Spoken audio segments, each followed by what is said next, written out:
Data Breakthroughs, the podcast where we solve real problems from real people, live and unrehearsed. I'm Lior Barak. Picture this. Your sales team thinks your most valuable customers are the ones writing big checks. Your support team thinks they're the ones calling most often. Your product team thinks they're the ones using every feature. And your marketing team, they have their own completely different segmentation. Sound familiar? Today's mystery comes from a company that launched a VIP program based on this confusion, and it backfired spectacularly. The same customers were getting royal treatment from sales while being ignored by support. Joining me to untangle this mess is David Cohen from Superposition, who specializes in exactly these kinds of organizational alignment challenges. David? I think that leader needs to be able to essentially designate, like if we're talking votes, right? So let's say there's 10 teams and they each have one vote. That leader needs to have a tiebreaker vote. Welcome to Data Breakthroughs, the podcast where every episode starts with a mystery. My guest and I walk in blind.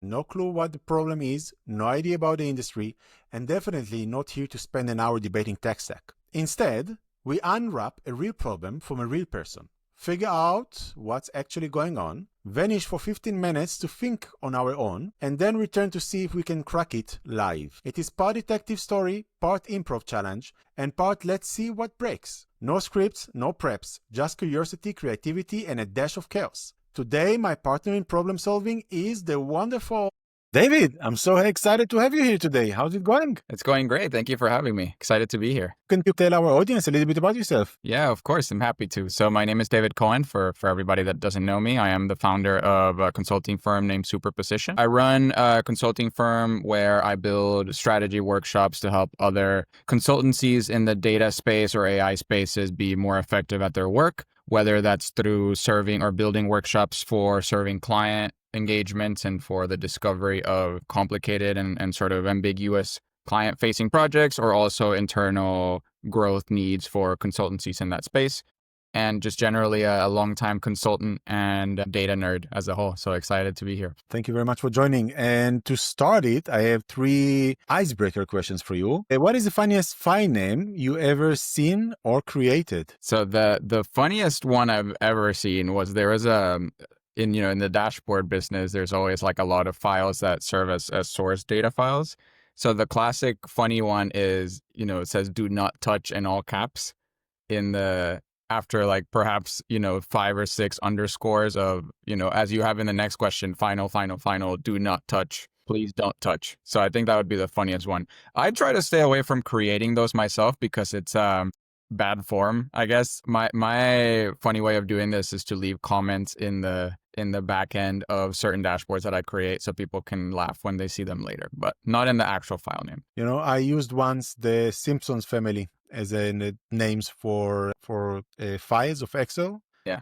To describe the progression of it. The Homer was the most basic one. There was nothing in there. It progressed into Bart and so on. The second icebreaker question I have for you is, be honest, how many final V3 XLS files do you have hidden right now on your computer? On this one, none, because of the reason I just mentioned. So I am like very, very annoying about this in particular, especially now that for most files that you create, especially in like Microsoft Office and stuff like that, version control is already built in. So fortunately, none. And if bad data were food, what would it taste like? It's a good question. It probably would taste like, when you eat cereal, but it's like unflavored generic cereal, so like cornflakes, but without the sugar. That's probably what it would taste like. It's just very, very bland, very useless, and just generally hard to eat. Thank you for your answers. And let me start by sharing the screen. I'm about to reveal the problem. I know it was tailored for you based on the feedback that you gave us when you registered. I'm too scared to open it, but I'm going to do it. We don't have the name. We don't know who submitted it. We just have the problem. We are addressing, what is the problem we're addressing? Every department in our company defines most valuable customer differently, making it impossible to create a coherent strategy or provide consistent customer experience. Why is this important to solve? Without unified view of customers' value, we are making strategic decisions in incomplete information and confusing our customers with inconsistent treatment across touch points. Okay, interesting problem. That's going to be interesting to see where we're going here. The situation is I'm trying to develop our company-wide customer strategy, but when I ask different departments who our most valuable customers are, I get completely different answers. Sales ranks by revenue, support ranks by engagement frequency, product ranks by feature usage, and marketing has their own segmentation based on campaign response.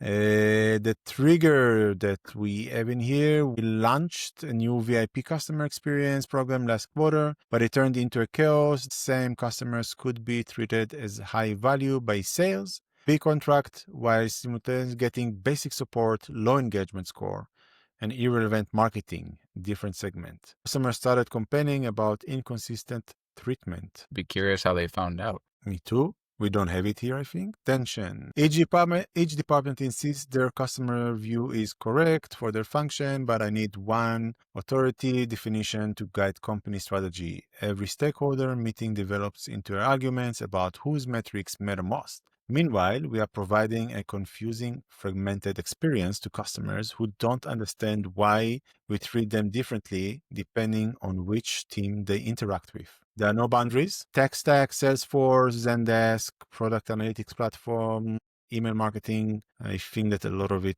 doesn't make as much sense. No master data management or undefined customer scoring. This is basically just repeating, I think, in some way, the problem that we are facing today. Initial thoughts about it? It's interesting. I think that the problem is definitely not foreign to many of the companies that I end up working with or to us consultants at all.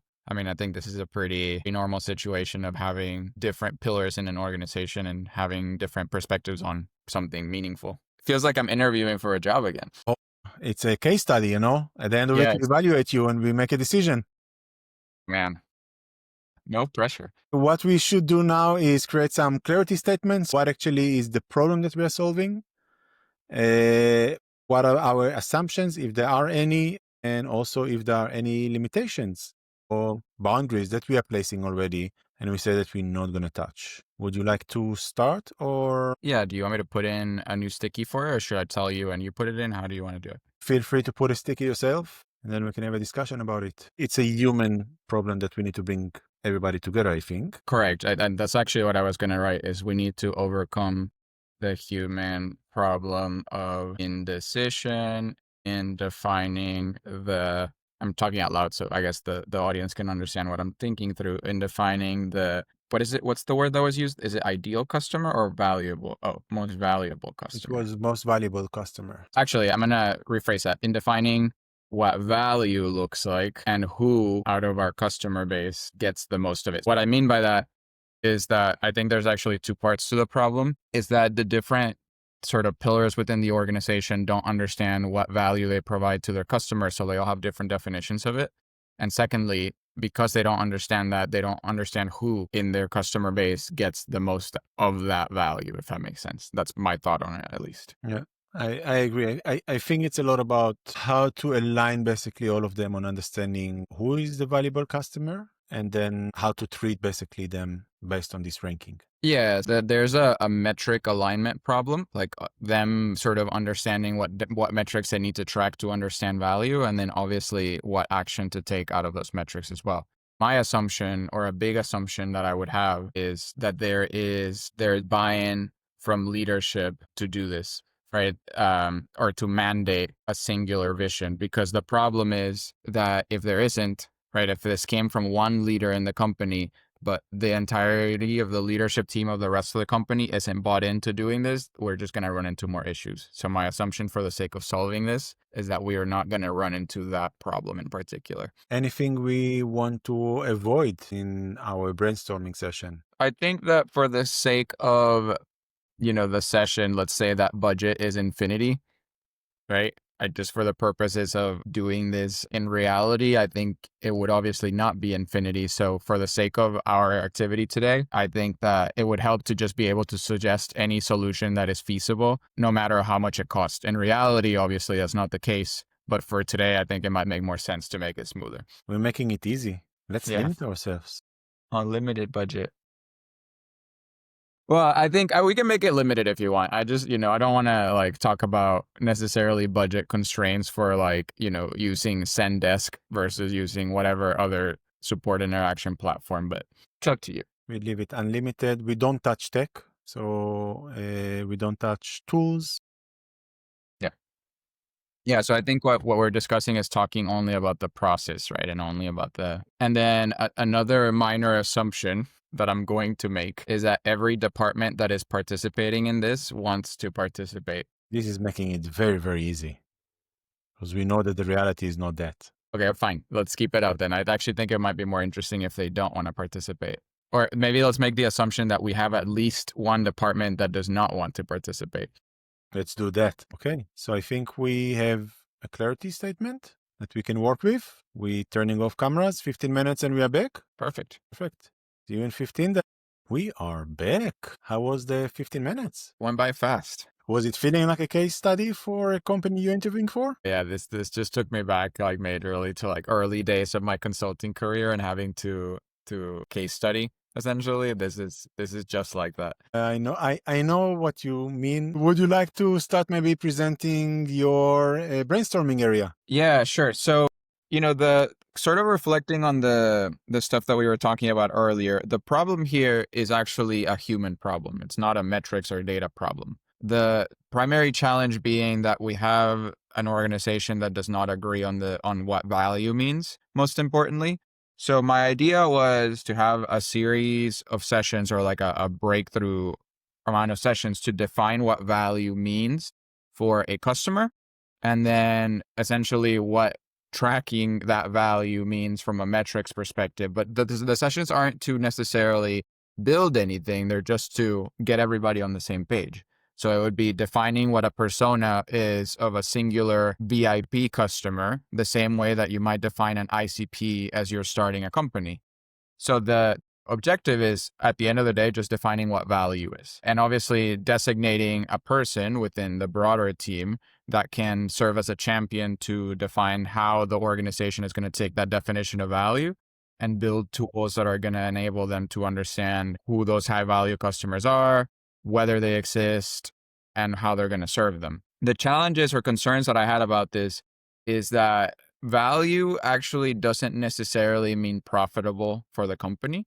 So our client or a potential user may find very valuable many of the things that the company has that may not actually make that much money for the company. So that's another sort of wrinkle on it. And the fact internally that some of the teams culturally don't feel that the exercise is worthwhile per our assumptions is something that I want to address through the approach itself. Like I want to create a setting where everybody feels sort of compelled and open to share whatever they want, as well as to have the space to complain freely, to be honest. So the quick wins, I think, are having those open sessions in the first time and having a session where people can come together and discuss those particular items, because I think this is really a problem of like the different teams not getting along rather than anything about the metrics itself. So defining what metrics out of the full set don't matter, I think is more important than defining which do matter. So like if you discard a bunch of the existing metrics that the teams are individually tracking, can probably help lessen the amount of working area.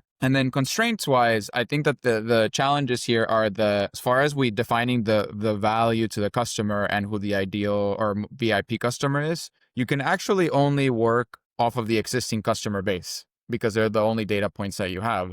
However, what we may find in doing this is that the process may lead to us finding that the customer we have is not the customer we want necessarily. And then obviously there is an effort and amount of time that goes into define all of this that may take away from other business priorities as well. As far as the process flow on the bottom goes, right, the main thing is essentially structuring it step by step to gather the team into a dedicated setting, structuring that space so that people can openly share their concerns and define value at a very high level, then bringing everybody together focused on just defining what value means, not even defining metrics, not even building anything, just understanding what it means to provide value for a client or a customer, and then using that to stack rank or prioritize existing customers and force the conflict between the teams to short circuit that disconnect. The idea that I want to have a leader for this for is to have somebody be the decision maker of between all of these, right? Let's say we all voted and some of them are doing better than others, is to discard those potential ideas across all teams to make sure that we can define what a VIP works for all of them, for everybody. And then using the process as a driver to force consensus so that each team can then select a rep, a representative, and then defend their position. And together, everybody can create a persona of what a very important or a VIP sort of customer is. We can review definitions with executives and then build both an implementation plan to roll out a new experience based on those, and then obviously make a plan to build dashboards and reports based on those metrics, including whatever we want to track, and go from there. So that's it. We're talking about the leader that can make the decision. He needs to come with some certain powers. What the powers they're going to receive? Yeah, I think that leader needs to be able to essentially designate, like if we're talking votes, right? So let's say there's 10 teams and they each have one vote. That leader needs to have a tiebreaker vote. So they either need to have a bigger vote out of the 10. So like they count for double or triple what everybody else does, or they need to be able to have more space than everybody else to share and kind of settle disputes. In this setting that we're talking about, what's likely going to happen is some teams will be louder than others. That leader also needs to be able to have the power to supersede somebody having the room and intentionally giving time to teams that don't necessarily have the voice to speak. That's my thought. I think we're really close in the way that we were thinking to each other. I started from a flow. This is usually how I'm trying to standardize it. And I was, I think, very optimistic in what I did in here. Sure. But let me share it. Basically, what I'm saying is like we're going to start with map the teams, having most valuable customer definition. So understanding who they are, what are they having, how they actually computing it, how do they calculating it, creating some kind of aligned understanding of these teams. When we're collecting all of this information into one bucket, we have it all together, we're going to go to executives. I know that this is the tough part here because what I actually wanted to do, the way I was thinking about it is if I'm getting the executive buy-in that we discussed about it at the beginning, that maybe is not fully there on a definition for what is actually a valuable customer from the executive themselves, it's making it a little bit easier. But it's not top to bottom, but rather they define, they're explaining their perspective of view about it. Then we're aligning some company definitions. This is the official definition from the company. And then we're going cross-functional working groups. This is here when we're breaking them down into representative from each of the teams that stack into it. And they have the chance to discuss the definition that was done by the executive, refine it, define what they need here. So we're bringing them all an offer they're going to hate. We try to rally them all to find a solution that's going to fit for all of them and they're all going to be happy rather than what is right now on the table. Bring it back to the executive, have some buy-in, and then from there goes team setting up the measurement again. So making sure that all the scores and everything are aligned, the sources that are being used are aligned. And then from there we have a treatment is aligned. So we all know how to actually treat a valuable customer. When it's coming to the brainstorming area, what I have here is quick win. I think shared language, glossary. Who is a VIP? What is valuable customer and so on. So I think this is the first thing that we can define, which will make it very easy for running. And then the second part that I put here is running the same 3 customers through the different definitions. Make it more visible for people, right? So bringing it some kind of, here you go, this is how you calculating this customer, this is how they calculating the customer, this is how another team, does it make sense to you? And let's figure out now how we can solve it, making the problem a little bit more in their faces and a little bit more increasing the discussion. Then I also, in the ideas that I had some here about allow teams to bring their data sources into the table. Most likely, or at least this is the way that I'm thinking, most likely there is different sources of data that are used for these valuable customers. This is why the definition is different. Why not bring them and let's see if we can actually create some kind of a formula that's going to include also your sources so everybody happy. So this is like a kind of bringing your own stuff. Bring the management. I think this is the most important part here. It's really to sign and on a definition and forcing this discussion, because I think this is the only way to bring all teams together. When the executive making a decision and now you need to basically, you have something that you need to discuss and agree on. We need to align on who can make the decisions. It's very similar to what you said before. I was very close here to say bring a consultant, because I think an external one would have made a much bigger difference, because if it's coming from somebody that comes from the outside, we're paying him a lot of money. For sure, he knows better than us. And maybe it's going to also solve it here. Other than that, allow team express why their definition is right, creating a space to talk logic, not a debate club. This is not a debate club. We don't have time for debate clubs. We just want to talk about the logic itself and create as much as possible yes and. So building up on top of things that even you don't agree, you can still add to it and try to create something. And then the last part is they received some feedback. So I think somebody reached out to them, they gave them information. Why not to bring them and identify the root causes for this? So what happened exactly and how the customer felt when they discussed about it. Then also we have in the concerns, department ego. This is one thing that we will need to deal with. Different data realities. Again, this is what the combined reality we need to bring them. And data used for evaluation is not aligned and come from different sources. So these are the things that I added and I already mentioned before. Now I'm just repeating myself without any need for it. I can see why your team picked this, or why you and your team picked this use case, or not you. I guess you didn't know what it was, but this is literally what I do on the daily. So I'm happy that you guys picked something that I can relate very closely to in my work. Usually you're giving the information and based on it, they picking it up, they're putting it here. I don't see it. I actually don't have access usually also to the board, or I'm trying not to access the board, let's say that, and not to look at it before that. We want to move on, or any points you would like to discuss here from the brainstorming? No, I think there's a point that I want to highlight, and one thing that I would second that you said. The one I was going to highlight is that we actually have very similar solutions, even though we work separately on the problem. Like, it's pretty clear you and I both recognize that this is actually an alignment problem and not a technology problem. So the important thing from an alignment perspective is that it needs to be leadership led. And typically in the work that I do, that's also the case. Like, when I push for, if I were serving this client, in reality, I would make sure, number one, that there is a leadership person or an sort of designated person from leadership that can make the decision to get to a point where we need to. Otherwise, this is never going to work. Like, if we have just rank and file people, we will never come to a decision meaningfully. You know, it's interesting you saying it, because I actually had the experience once or twice where leadership didn't want even to make these decisions because they didn't want to be appointed as the best person in the room. And their approach was always, let's bring an external, he will be the best person. Yeah. And everybody can continue working. And that was actually my second point, is that I think that, so, you know, the bringing in an advisor or a consultant to do this, people often ask me why that's helpful or why that's valuable. And we are articulating the use case, why that is here, right? Like, you have a situation in which an unbiased third party can help guide you through the process of getting that.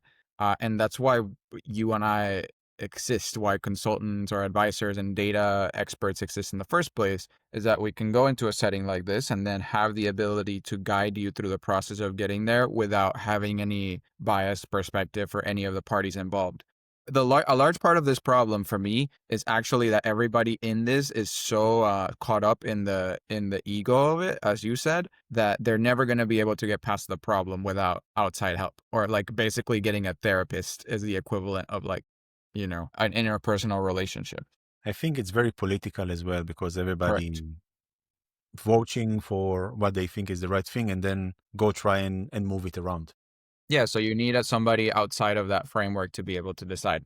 That's really all it is. Have no feelings, have no mercy, and just know that there is a task and he needs to finish it. I think this is what we should focus here on. We should move to the next section. We need to pick up to 3 insights, up to 3 actions that we liked from the brainstorming area, and then we're going to discuss it. Let's take 2 minutes for that. Okay. And then we can come back. David, would you like to present your points?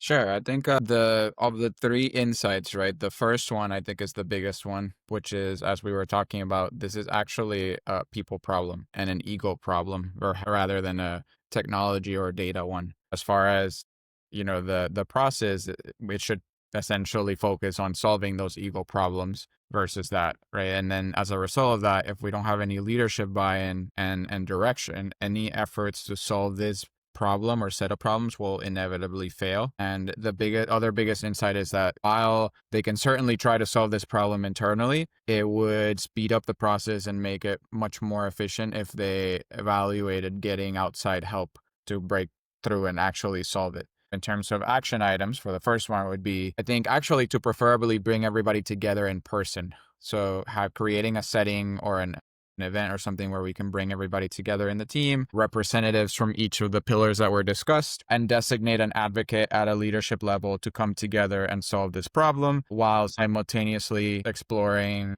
retaining help outside of the organization to manage and sort of provide an unbiased perspective on these things. And those are my 3 on each side. Cool. And my side, I put 2 main insights. I think, again, same thing, the ego. I think this is a theme that we can bring already into our key insights, right? Yeah. So take out of Agreed. this. Let me already drag your ticket in here. Other than that, it's okay to have different definitions internally, but not facing customers. I think this is another thing that we need to, as an insight, it's important to remember it. It's fine that you define whatever you want internally, but once it's touching the customer, we're going into a risk. And I didn't get a third point. It was too fast for me, the time that we had to write it down. But in the action points, basically what I see here is a simple open session to discuss this, something I took from you, then running the same 3 customers through the different definition. Again, giving basically everybody to see the results numerically so they cannot resist it. And then an internal champion with the org lead. This is again another action point that I took for the next 90 days. This is like the 3 actions that must happen as I see it, which again, I think very close to what you wrote as well. And let me ask you this. Do you feel we had a breakthrough in the problem? Yeah, I think that the realization that this is an ego problem and that we need to go about solving it versus working on data by any means is probably the breakthrough that you need here of understanding what problem you're solving. You're not actually solving for understanding the valuable customer. You're understanding or you're solving for solving misalignment within your team. In my perspective, we did get a breakthrough. I think we also have a solid action plan to go forward by this here. I believe that we can come and say that the teams know what to do in the next 90 days. Not only that, they also know what is the needed result. And I think that this is the important part about the problem space that we had at the beginning. Now, looking at the key insights, we can take 2 more key insights. Any recommendation or ideas what we should put in here other than the one we already placed? I think your point about it's, having different definitions internally, but not when it's customer facing is very valuable because that actually brings to a point of like, it's fine if we don't internally agree on what the right thing to measure is. But when it comes to a customer, we have to present a united front. We can't all be like interacting with customers in different ways. And then the other one is that the leadership buy-in bit, like, we need to solve problems by getting basically like a top-down perspective on this. Otherwise, what's going to happen is just more cycles of like disagreement whenever inevitably different parts of this team don't agree with each other. I agree. I think we have our 3 key insights. What about the actions then? What are we doing tomorrow? What are we doing the next 90 days? Number 1 is set up that event or events to bring everybody together, whether in person or online, to solve this problem. Number 2 would be decide if you want to retain support to help solve it. And then number 3 is actually conduct the meeting, hopefully, or meetings where relevant. And meetings, where was the meetings? I don't think that was on the board, but I just said that. I mean, we can keep it to just 2, then, because it's really just these 2. I will still argue, I think, that bringing these same 3 customers through the different models can be a very powerful tool in the box for the people as a key action. I think that would be part of actually doing it is doing I mean, it's not that I disagree with you. It's that I consider that as part of the first sticky. So if maybe you want to put it down, I think it would just be like a secondary part of the first sticky on the board there. Because like that would be one of the activities of the session is to run through the same 3 customers. Let me link it then. So this one goes over this one here. So we have this one, some strange sticky with an arrow. Anything, any other open questions we still have? Anything, any follow-up topics that you think should happen here? Yeah, I would want to know who needs to be involved. like what teams exactly are going to need to be included specifically, and essentially which initiatives are we going to leave behind to do this, because if we're asking people to go and travel somewhere for like a week to sort this out, that means that we're probably going to have to let other things fall through the cracks, which is fine, just something to think of. And I think that's pretty much it. Actually, you may have some other ones. Not on my side, I don't think so, because and also I think that at some place they gave us the information about who needs to be involved. I think they mentioned it in the problem space a bit, no? Or am I? They did some, but this isn't every team. Yeah, I see. It's just Yeah, it says marketing, different sales. departments, and then it's like sales, support, product, and marketing. But there may be like HR, for instance, might be another one. I don't know if that's included under support, or there may be Customer service. There is a lot of maybe other teams that are not included in here. I agree. Really enjoyed our session together. I hope you did as well. Yeah, absolutely. Any famous last words where people can find you? Yes, I post pretty regularly about stuff like this on LinkedIn. So if you guys want to follow me, as I said, my name is David Cohen. The name of my company is Superposition, and we have a website at superpositionstrat.com. That's STRAT. We'll edit all in the comments. Don't worry. Oh yeah, thank you. Yeah, so that would be useful. But yeah, I solve a lot of problems like this in my day-to-day work, and obviously help other consultancies build settings just like the one that we described, for literally the reasons that we went over. If you want to learn how we do this and what I do to solve these problems more specifically, always happy to share. And like I said, always available either on LinkedIn or via email or whatever, if people want to reach out and learn more.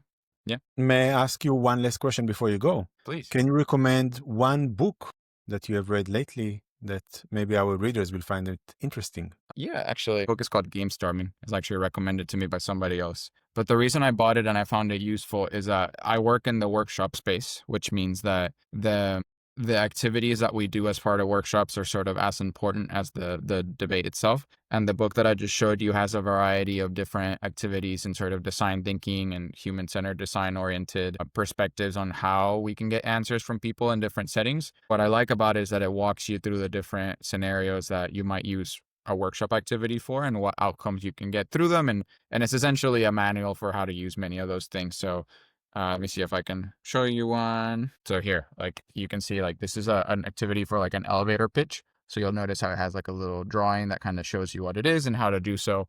So obviously, being somebody that works in workshops and builds activities like these quite a bit, that was a very useful book to me to purchase. And I haven't read it through entirely, but excited to do so, and would recommend everybody to do so as well. That's a wrap on another Data Breakthroughs session. If you enjoyed watching us tackle this problem, we would love to solve yours next. Head to the link in the show notes to submit your data challenge. You could be featured in an upcoming episode. If you're a data professional who wants to join me in the problem-solving hot seat, there is a guest form too.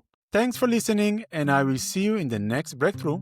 Thank you for your time, David. I really appreciate it. I enjoyed the session.